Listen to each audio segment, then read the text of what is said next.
everyone. I'm Kenny Rice. Welcome into the Horse Racing Show, and a lot to talk about today, of course. It finally happened, the running of the Kentucky Derby. And what a day that was. Bob Baffert making history, tying Ben Jones for most wins all time with 6, when Authentic crossed the line first ahead of Tiz the Law. But, of course, you know all that. What we're going to talk about today is some of the Derby, of course, and we're going to talk to the 2 trainers not named Baffert who had huge weekends at Churchill Downs. Bret Calhoun, who had the 3rd-place finisher, the long shot Mr. Big News, and he also had, by my standards, one of the top older horses who won the Ali Sheba, pointed now towards the Breeders' Cup. And then Brad Cox, he does it again, wins his 2nd Kentucky Oaks, which he dares the devil, pulling the surprise over Swiss Skydiver and Gamine. They were thought to be close to unbeatable in the filly ranks, but Cox pulls it off again. And we'll also talk about Monomoy Girl, just how special she is with a big win on her way to the Breeders' Cup. So all that coming up. Bret Calhoun, Brad Cox in a few minutes. On lead guitar, as always, Ben Chaffins. Hello, Ben. Hello, Kenny. And our crack researcher, Mr. Thomas Kenny. Hello, Thomas. How you doing, Kenny? Good. How about that Derby, boys? Was that something to behold? Yeah. And Authentic really put on the performance of his life. Yeah, that was, people have asked me about what was it like to not have fans there. But, when you're working, no matter what you do for a living out there, when you're focused on what you're working on that day, what your job requires, you kind of zone everything else out around you. And even if there had been 160,000 fans, sometimes you see people, you might have a chance to wave. I never have time to come over and have a conversation with anyone. I will like to say hello to one of the fine state troopers the state of Kentucky has from Litchfield, Kentucky, who listens to the show each week. Met some of those guys there in the paddock and talked to them a little bit. But that was it. Basically, I'm focused on Jack Knowlton and the Tiz the Law story. After the race, focused on interviewing Bob Baffert. I don't know how many crazy things could happen that day when 1,000 Words flips over in the paddock.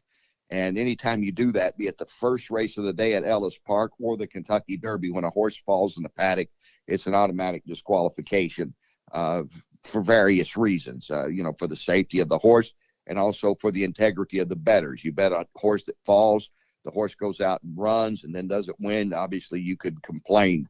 So that's part of the whole situation there. What struck you guys most about the Derby this year? Anything particular?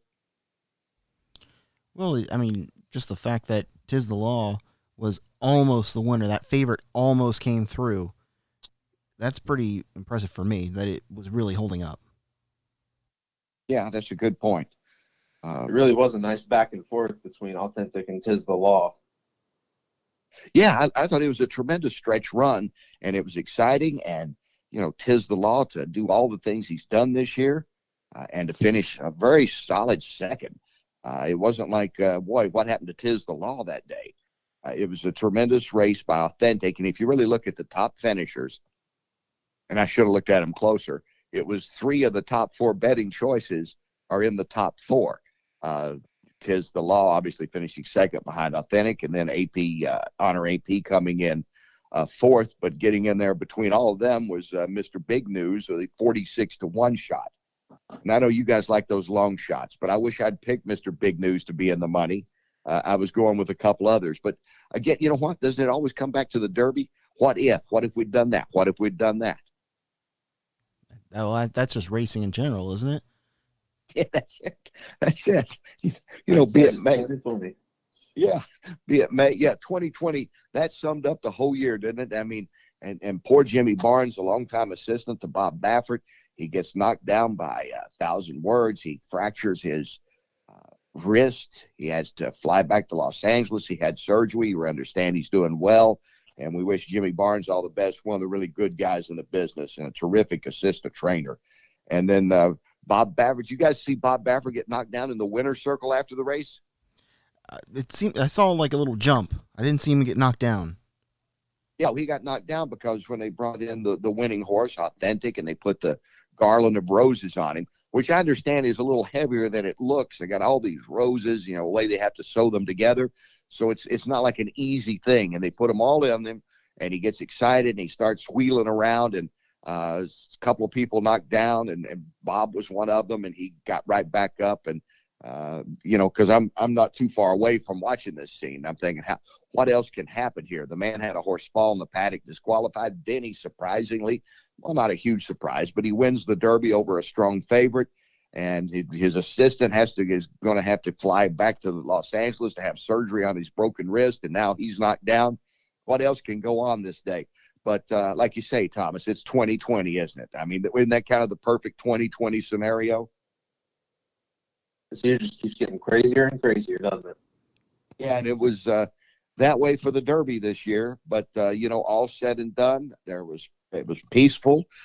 People probably expecting things that did not happen. And we saw a really good performance by a horse named Authentic, who beat another really good horse, Tiz the Law. Tiz the Law probably will not be going on to the Preakness, but it looks like both Authentic and 1,000 Words from Bob Baffert's camp will be going on. And when we come back, we'll talk to Bret Calhoun, trainer of the third place finisher, the surprising Mr. Big News, what lies ahead for him, as well as his terrific horse By My Standards. And then later on, Brad Cox.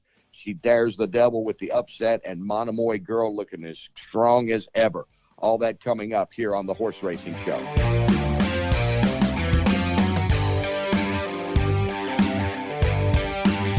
Welcome back into the Horse Racing Show. I'm Kenny Rice. Delighted to have this man back. He's been with us before.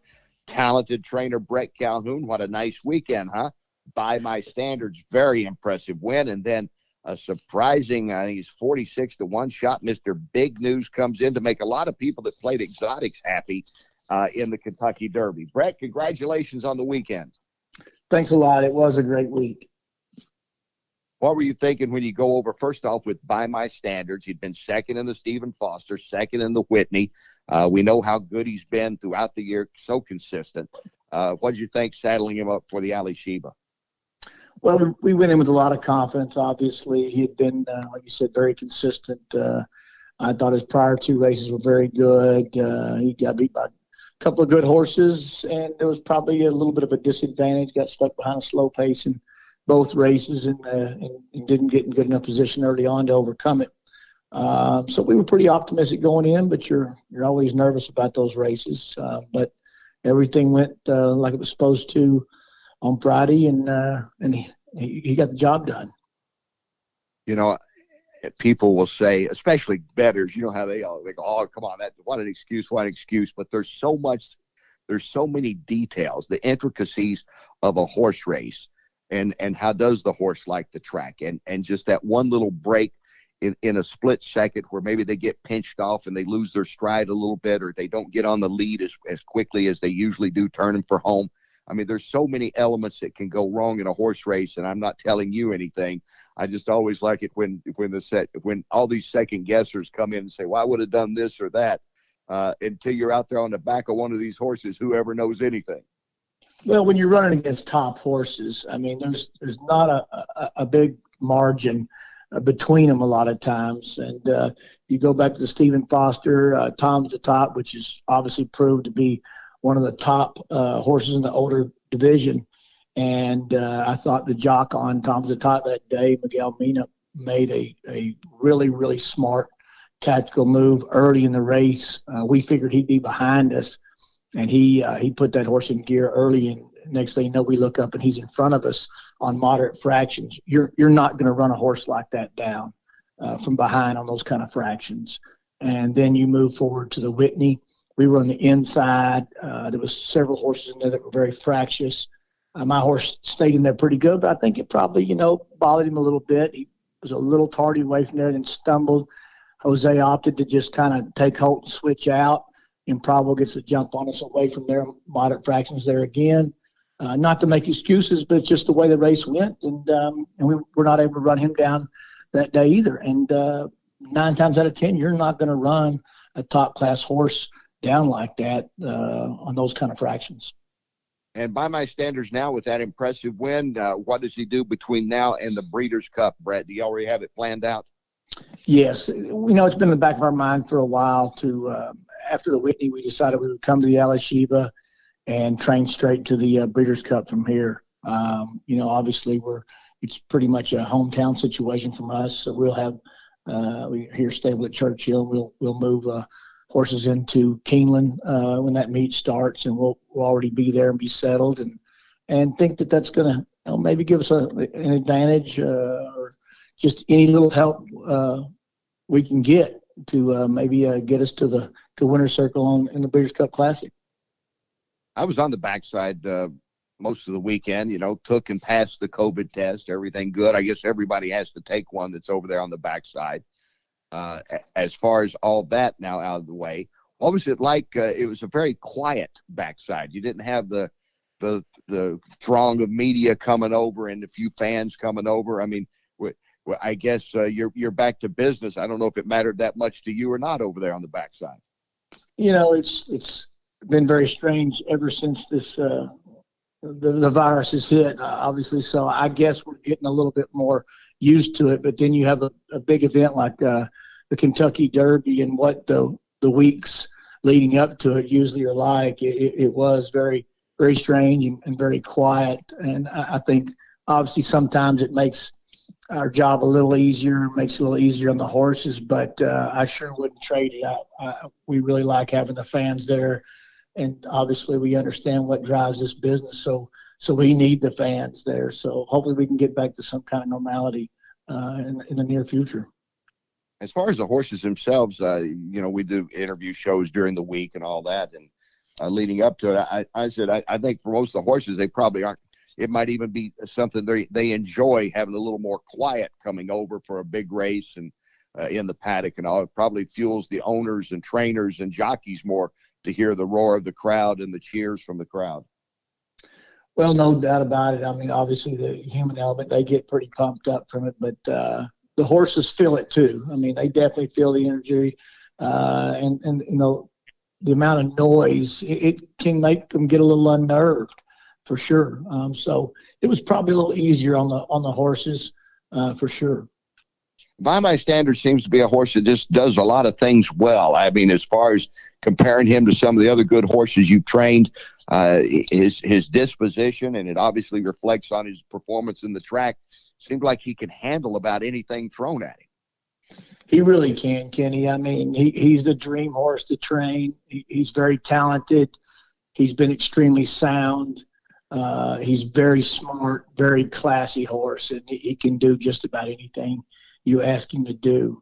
He's, as you look at his form, he's extremely consistent. He's just every trainer's dream. I mean, he trains like a good horse every single day. He puts a lot into it, but he's not over the top. You breeze him, he does what you want. He always puts enough into it to keep himself ready. And then you lead him over there in the paddock. He stands like a statue. Take him to the gates. He does what he's supposed to do, and obviously he's got a big heart and very, very competitive. And what a Breeders' Cup Classic it's shaping up to be. Hopefully everybody stays healthy and well and on course. I mean, this could be one of the more interesting, exciting Breeders' Cup Classics we're going to have in a while. I totally agree. It looks like it's building momentum. Some years, you get a lot of horses that have run hard early in the year and they've kind of tailed off. With this pandemic and everything, there's been some races that have been canceled and schedules got changed. So all of a sudden you look up and all these horses are peaking at the end of the year. It'll be a true world championship race if everybody can get there healthy, because it looks like a very deep field pointing towards the Classic. Well, you made an excellent point, Bret, in that if you had to look at something positive that comes out of all this, it is the way that horse racing's maybe staggered the season because obviously of the pandemic. And it's going to be guys coming in with a horse like By My Standards and Tom Deton, and who knows, Tiz the Law or Authentic or somebody of the 3-year-old crop that maybe all of you wouldn't be meeting in November as it looks like you're going to now. Absolutely. It's going to be a lot of fun. It's going to be great for the sport. The negatives of all the pandemic, the struggles it's been for everybody in the country. Horse racing is really had an opportunity here to gain some new fans through this, because we were able to keep racing, and people didn't have anything else to really watch and get involved in. And I think we've gained a lot of fans that were able to watch. We've had some, it's been broadcast a little bit more on different stations, and we've gained new fans there, and people that like to wager have missed out on some other opportunities, and so they've turned to horse racing. So I think it's been a great opportunity for us, and hopefully we can continue to put on a good show throughout the rest of the year, and then we can all get through this and move on. We're going to take a quick break. We're talking with Bret Calhoun, trainer of By My Standards and Mr. Big News, among others. Don't go away. This is the Horse Racing Show.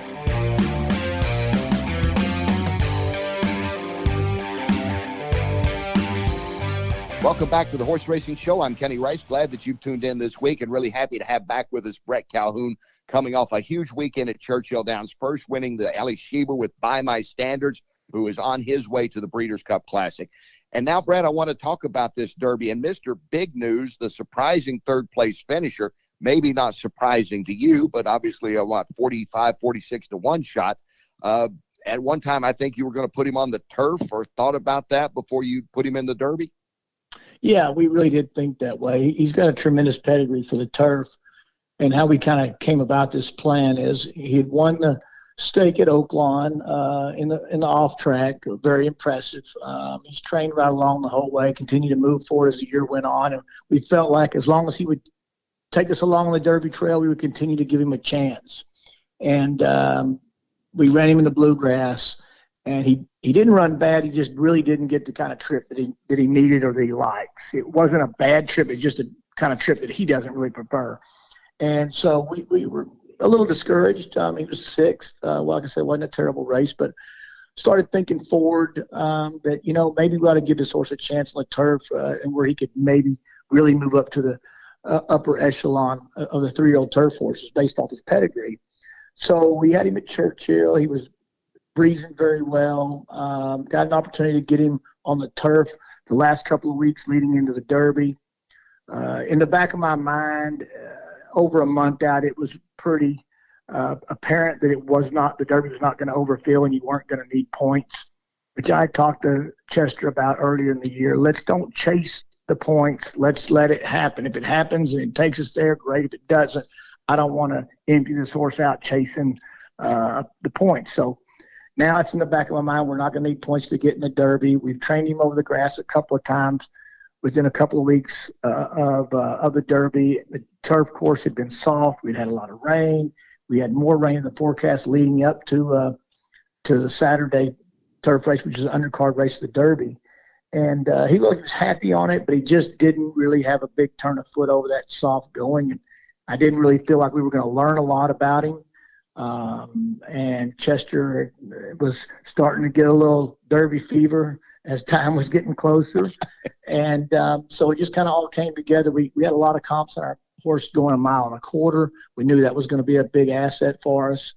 And so at the end of the day, we just decided to take a swing at the Derby. It worked out very, very well. The winner and the second place horse are really, really good horses. I mean, they earned it. They, Authentic ran fast early and continued on. I thought Tiz the Law had a great stalking trip, had every opportunity at him, and ran a great race, just couldn't get by him. I look up at the 3/8 pole, and I thought for a short second we might win the whole thing. He made a move, was closing in, making a big run.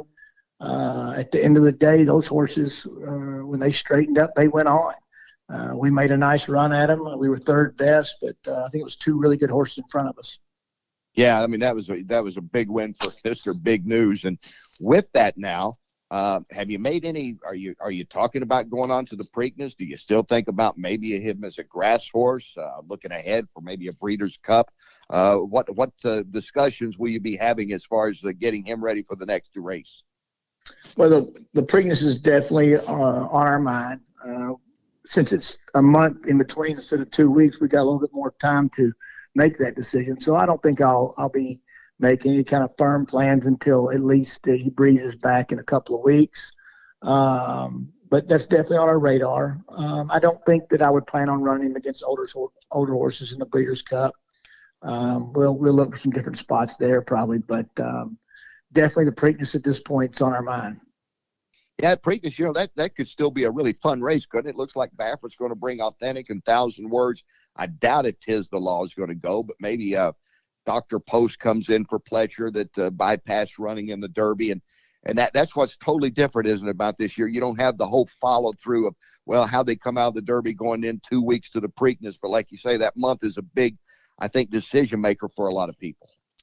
Yes, if it was 2 weeks back, I probably wouldn't be considering it. But the month is a game changer. And then you have all these horses that didn't make the Derby for one reason or the other that are talking about going in there, 1,000 Words being one. I think the Preakness could be a very deep, talented group as well. You have, like I said, some of the top horses that came out of the Derby, and then you're going to have some new players that are really good horses too. Bret, listen, it's been great catching up again. Congratulations. What a weekend. Like I said, outside of a guy named Baffert, I don't know too many guys had better weekends than you did, with Mr. Big News third in the Derby and, of course, that impressive performance by my standards. So congratulations. Thanks a lot. Great week. And we look forward to catching up again soon, I hope. Thanks, Bret. Sounds good. Thanks. Bret Calhoun had a big weekend at Churchill. By my standards and Mr. Big News. We'll have more coming up here on the Horse Racing Show right after this.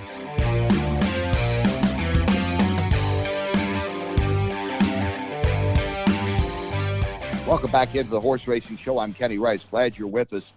This man was on our very first show. He has been a frequent guest, and that's because he wins big races.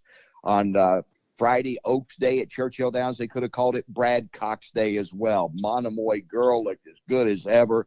And then Brad pulls the upset with She Dares the Devil, winning the Oaks the second time he has done that. Of course, he did it 2 years earlier with Monomoy Girl, and he joins us now. Brad, that was some kind of weekend. Congratulations. Thanks, Kenny. Thanks for having me on the show. So She Dares the Devil, and in hindsight, I keep saying to myself, wow, I should have, because our friend Clay Shearer and some people have already given me grief about picking Gamine over her on the pick selection that we do. But you had her, she'd won like 2 for 2 at Churchill. Everything was poised to go in there. But I guess other than you, a lot of people thought Swiss Skydiver and Gamine were just above everybody else. Yeah, it just kind of seemed like they thought it was somewhat of a 2-horse race. Maybe Speech was figured on some people's tickets and picks. But, we had a lot of confidence in this filly. She's done nothing wrong all year. And, Churchill's home for her. She's trained there basically since March and had a big race there in June. So, we had a lot of confidence in her. I mean, going into the race, her numbers just didn't quite stack up. The speed figures didn't stack up with the top 2 or 3 horses in the race. And I think it just kind of, had some people questioning if she could compete at the grade 1 level. When she was coming down that stretch, what were you thinking at that time? Well, when they straightened up, I thought, yeah, we got a shot at getting by Gamine here. And if we do, if we can get our head in front, we may be okay. And then obviously I felt we were going to have to hold off Swiss Skydiver. And, at the 8th pole, it looked like, when she got clear of Gamine and Swiss Skydiver was on the outside of her, I thought, okay, she's going to have to hold this filly off. And then, the last 16th of a mile, I mean, she kind of was running away from her. And I think it showed, the last probably 40, 50 yards of the race. And this filly was definitely more on Friday. And it was a big race. We knew we needed our best effort for sure. And she came out of the race, and everything looks good for her right now. Yeah, fantastic. She's had 3 days of walking, and she's going to return to the track tomorrow. She's jogging around the road every morning, and she came out of it in good order. She was tired. She has a right to be, and she seems to get a little brighter and fresh looking every day. So very pleased with how she bounced out of the race so far. And what do you plan for going forward now, Brad? I spoke with Clay Shearer, Fergus Galvin from Qatar, and State and Flurry. I think we're just gonna, give her a week or so, kind of get her back to the track, see how she's moving. Moving forward, really the goal for moving forward for this year would obviously be the distaff, but we know that there's obviously a very good group of fillies and mares out there right now that would be competing in that race. Obviously, Monomoy Girl. And, this filly's had a long year. I mean, like I said, she did bounce out of it in good order. But I think the long-term goal would definitely be try to get her to the Breeders' Cup distaff next year. So however we go about that, we'll kind of come up with a plan over the next week or so for the rest of this year and then on through 2021. I compliment you. You've been so good at laying out plans, and I don't know of too many trainers that's laid out a better plan for a great horse than you have with Monomoy Girl, who was out of last year. Of course, the champion at 3 and had won the Oaks and done everything else it seemed that she could do. But just being so patient with her. What's that whole process been like? Because she looked so good. She didn't look like she hadn't missed a beat the other day. Yeah, she's once again, for her to come back off that long layoff and be able to win a Grade 1, meant a whole lot.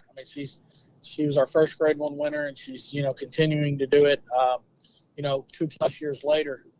It's been a long time since she won that Ashland. You're talking about 2.5 years for her to regain that type of form after what she's been through over the last 1.5 years is, really just a testament to how good she is and the true champion she is. She's an unbelievable horse, and she brings it every time.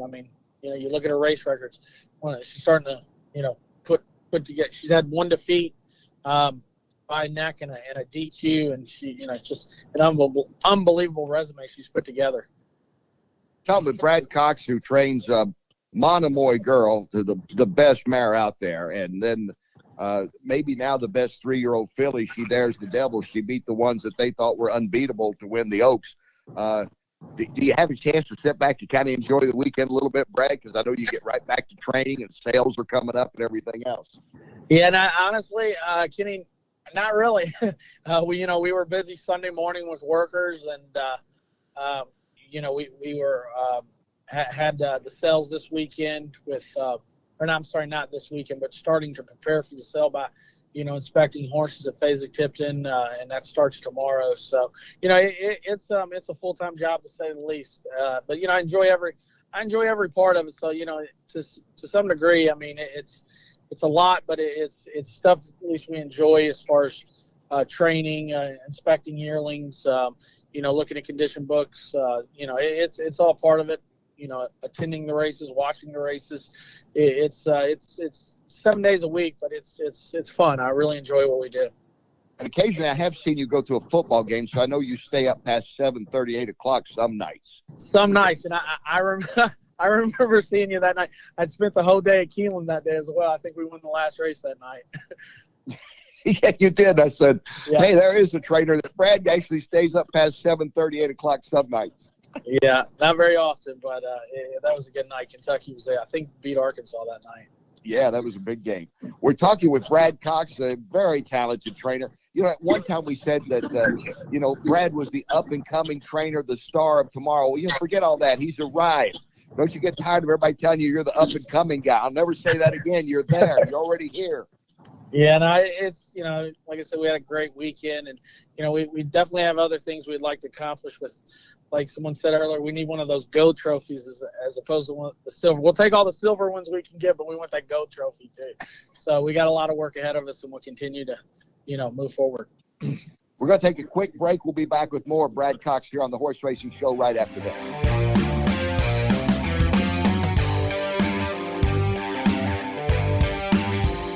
Welcome back to the Horse Racing Show. I'm Kenny Rice. Thanks for tuning in. Brad Cox is with us, the trainer of the moment. She Dares the Devil, wins the Oaks over the weekend. Monomoy Girl just looks spectacular.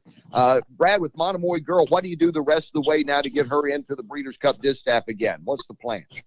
Well, we'll look at the Spinster is, the logical spot given the Breeders' Cup's at Keeneland.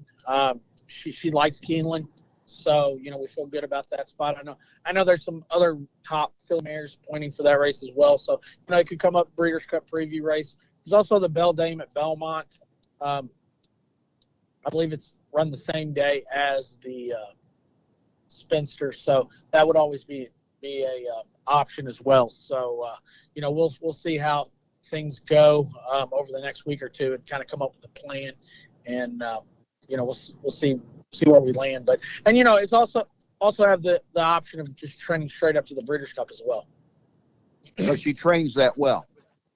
Yeah, no doubt. I mean, last year, in 18 when she won the Breeders' Cup, I think she had, I believe it was maybe 7-8 weeks between the cotillion, and I can't remember the exact amount, but of days or weeks between the cotillion and the distaff that year. And obviously she was primed and ready. So she does, there was a good bit of time between the Ruffian and the La Troyenne this past Friday. So, she is the type of filly you can have her ready off, a 2-month rest. Yeah, I mean, and I watched her the other day, and I kept thinking, this is the same horse that I saw in 2018. I mean, what a testament to you, the way that you kept this horse.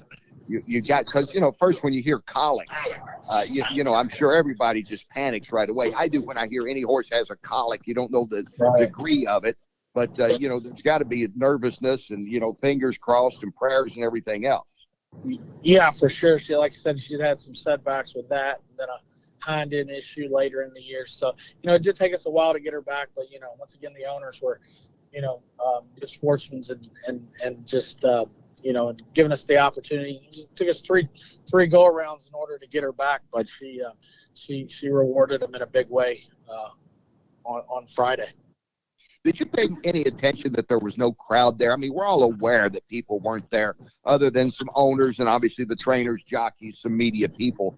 But do you focus on that much, or was it all about the horse that day? I mean, with me, it was all about the jobs I had to do, the interviews afterwards. No, I really wasn't looking around at who wasn't there in this case. Yeah, no, you don't really pay too much attention to it, given the fact you're focused on what you're doing. Like you said, I mean, I'm focused on the horse in the paddock, how they're behaving, getting them tacked up properly, just making sure the grooms handle them in the way they need to be handled, stuff like that. And then obviously, you leg the rider up, you talk to the jock, you send them out. Then you go find, in my case, I like watching on a TV, so I try to find a TV that's been good to me in the past and, watch it there and just, hopefully root them home and they come out on top. But honestly, when you're there working and you're focused and you got something to keep you focused, you don't really notice much. You don't really notice there not being a crowd, to be honest. You don't say that you look at a TV. You're not superstitious, are you? I'm not. But I tell you one thing: if I go through a couple races that I think we should win and we don't win, I don't go back to that TV. So I can tell you that. I totally understand it. I'll tell you one thing, from my work standpoint, it was sure easy to find you after the Kentucky Oaks. I just heard the loudest cheers and was looking over at your group. I don't know if anybody had a happier day. You seemed happy all day long. Yeah, now that was, Monomoy Girl honestly was somewhat of a relief when you're running a filly that's 2-5 in a grade 1. You just kind of want to get it over with. I mean, you enjoy it, but, there's a lot of work and time and thought that goes into it. It's just, I'd be lying if I said there wasn't a lot of pressure when you run her. There's just a lot of expectation comes with a lot of pressure. So that's kind of the way that works out. But as far as She Dares the Devil, it was more of like, it was obviously exciting. Both of them are exciting, but, I guess it's more unexpected, I guess you could say, when you're 15-1. We expected her to run well, but, the way she won, I mean, it was a heck of a stretch battle, and, it was an unbelievable feeling for her to come out on top. Well, we've talked about your career, and I don't know, when did we meet? 7-8 years ago, something like that. Yeah. You were. And I read somewhere where you told your dad or some relatives when you were a kid, basically, that you wanted to be the next Wayne Lucas or be like Wayne Lucas. Is that right? Yeah, no, he was definitely, as a kid. I mean, he was the man. I mean, he still is. I mean, he's still out there on that pony, and he's as a kid growing up, I idolized him. He did it all. I mean, he's done it all. He is the man, and he's won all these races multiple times, and he has set the standard. And a lot of guys are chasing what he's been able to accomplish, and he's a great horseman and a great trainer. You have a chance to talk to Wayne very much over the years? Yeah, sometimes, at Oak Lawn, and sometimes, just catch him. Like, I spoke with him a few weeks ago. We were talking about Saratoga and, just not going up there this year. And, he's an amazing guy to talk to and listen to. And he's an unbelievable personality. He's just there's only one D. Wayne Lucas. Yeah, he's I mean, I saw him the other day. For a guy that just came off COVID, I guess he battled it for a couple of weeks or so. He looked really good. 85 now, I believe. He looked great. Yeah, still rides the pony in the storms. So yeah, he's as tough as they get. Now, as far as the sales coming up, how involved do you get with the sales? Are you right out there with all your clients looking at it? You already been looking at the horses, the procedure for that to maybe get the next Monomoy girl or She Dares the Devil? Yeah, I'll look at a lot of horses with a couple different agents and just kind of sort through it. Honestly, I'm not the kind of guy that is going to say, hey, I got to go home with this horse. I mean, I do know a good horse can come from anywhere. But I do like to inspect the horses kind of, I feel like you're always learning and they kind of, not only can you get a good horse from anywhere, they come in all different shapes and sizes as well. So there's not one particular recipe for finding a good horse, but it's neat to go out, look at pedigrees, look at, sire, look at the individual, see if it matches up, if it's what you expect to see size wise. You may look at a horse that's a great big horse that's a late foal, or vice versa. I mean, it just kind of goes both ways, but it's a lot of work. It's tiring, but you got to try to match up horses with what the client wants. I mean, it's a lot of moving parts. Some guys want fillies, some guys want colts. It just depends on what the wish list is for the client. And that's what it always comes down to, right? I mean, just like people always ask every year about, does this horse belong in the Derby? Does that horse belong in the Derby? Or maybe even in the Oaks? I say, if you're the client and you figure I got one shot at the 3-year-old year, you're going to put a horse in the race. And I'm sure that applies to other races as well. They'll say, Brad, I want to be in this race because, we may never pass this way again. Yeah, no doubt. I mean, especially with the 2 and 3-year-olds. I mean, it's just, they only get that shot once. So, you take advantage of it. And there's a lot of money out there, especially for the 3-year-olds, the boys. There's a lot of derbies.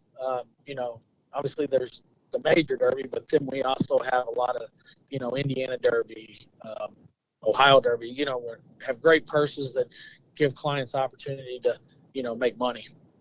Hey, the way this year has been flip-flopped around and some schedules have been delayed and all, has it had a major effect on your barn as far as the way some of the races have had to be spread out and moved around a little bit this year? Yeah, for sure. I mean, we obviously saw it a good bit more in the spring, given we had no Keeneland. Churchill was a late start. Aqueduct closed, and then we had no Belmont until June. So it definitely, hurt some horses as far as their opportunities to run. A horse offhand I can think of that I thought kind of, Owendale was could have probably got to the races a little before he did. Juliet Foxtrot was another one that was third in the Jenny Wiley at Keeneland in July that was primed and ready to go the 1st of April. And she was we had to sit on her until she made her first start in the spring at Churchill. But it definitely has, interrupted the year for several horses. More of the stake caliber horses where there's just right there. You don't have a race every week or every other week like you do with a maiden or an allowance horse. Hey, Owendale, you mentioned Owendale went up against a really good horse in By My Standards the other day. What about him now for the future?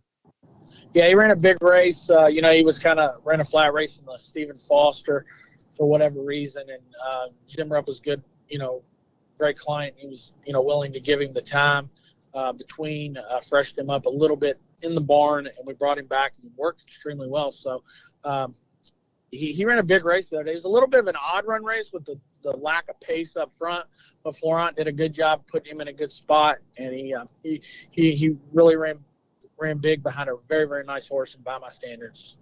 Yeah, do you have plans for him? Have you kind of mapped out his schedule? Will he give it another shot, maybe in the Classic or something at the Breeders' Cup? Or we would like. Yeah, I would like to get another race into him before with the Classic. I was kind of looking, talking over with Jim Rupp, but I was kind of looking at maybe the Fayette at Lexington could be an option that may maybe lead to the Classic. It'd be I think it's a grade 2 that would, over the Keeneland Strip, which would be, give us an idea if, he can compete at Keeneland. He did win the Lexington in Keeneland as a 3-year-old, so we do know he likes it there. So that would be an option moving forward. Brad, I know how busy you are, man. I appreciate your time. Congratulations on all the success. And, you may have the horse of the year when all's said and done in Monomoy Girl. Just speaking out loud, I hope that's okay to do. Yeah, no, absolutely. And I hope it's a possibility. So, but I appreciate you having me on, Kenny. Anytime. Thank you very much, Brad. Continued success. All right. Thank you very much. Talk to you soon. Bye. Okay. Brad Cox, what a great trainer he is. And the best still maybe even be yet to come with Monomoy Girl this year going into the Breeders' Cup Distaff. Stay with us. More on the Horse Racing Show right after this.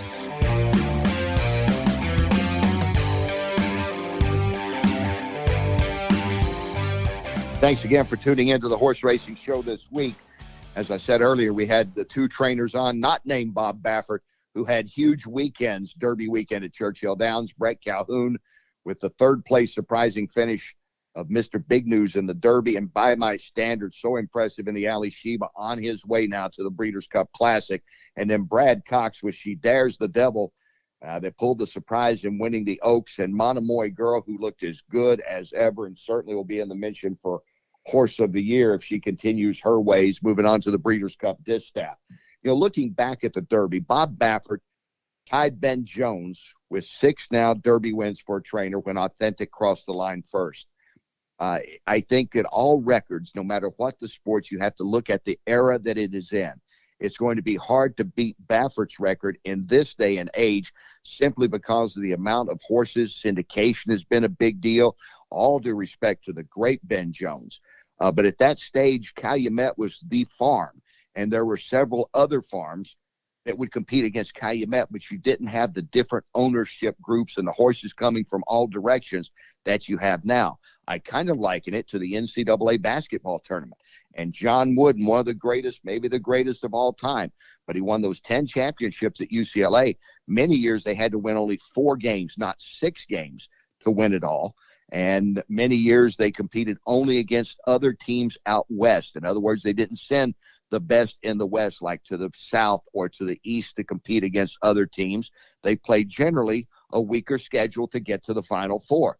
As compared to, say, Mike Krzyzewski's 5 wins right now at Duke, I think that's going to be very hard to beat, just given the caliber of competition, where it's always a national event now. You may have the East team going to the Midwest and playing, the South team going to the West and playing, and that's the way things are in this day and age. So anytime you compare eras, it's all like comparing athletes. Who's the best at this stage? I think universally they'll always say it's Secretariat, Man of War is the best too. Probably so. What Justify did 2 years ago is spectacular. No horse has ever done that, to come in with an unraced 2-year-old and win a Triple Crown, for example. So you can debate back and forth, but I think the one thing that it has shown us is that Bob Baffert has moved into a rarefied air. Very few guys are going to compete with Bob Baffert and what he's been able to do in winning his 6th Derby. And it's interesting that he's leaving his horses while he went to California. He's leaving them in the care of one D. Wayne Lucas. And that's so appropriate because you remember Bob's been on before and he's talked about how much he admired Lucas and how Lucas set the standard, which he did in quarter horse training and then went into thoroughbred training just like Baffert did. And it was great to see Lucas looking good at 85 years old and just coming off a battle with COVID up at Churchill Downs. And I think this kind of maybe is a good shot of medicine that he needs right now, too. He's kind of be overseeing Baffert's 2 horses, Authentic and Thousand Words, both coming out of the Kentucky Derby and both being pointed to the Preakness. And as we heard from Bret Calhoun, we may see Mr. Big News in the Preakness. It should be fun and it should be interesting, and it's going to be just like it was, with a few exceptions, of course, not being just 2 weeks after the Derby and not talking about the possibility of moving on for a Triple Crown. But it will be fun, and we'll talk about that more in the upcoming weeks. So, again, thank you for tuning in this week. Ben Chaffins, thank you as always, my friend. Thank you, Kenny. All right. We will talk again next week, looking down the road and moving on in the Triple Crown Trail. Until then, I'm Kenny Rice. Thanks for tuning in.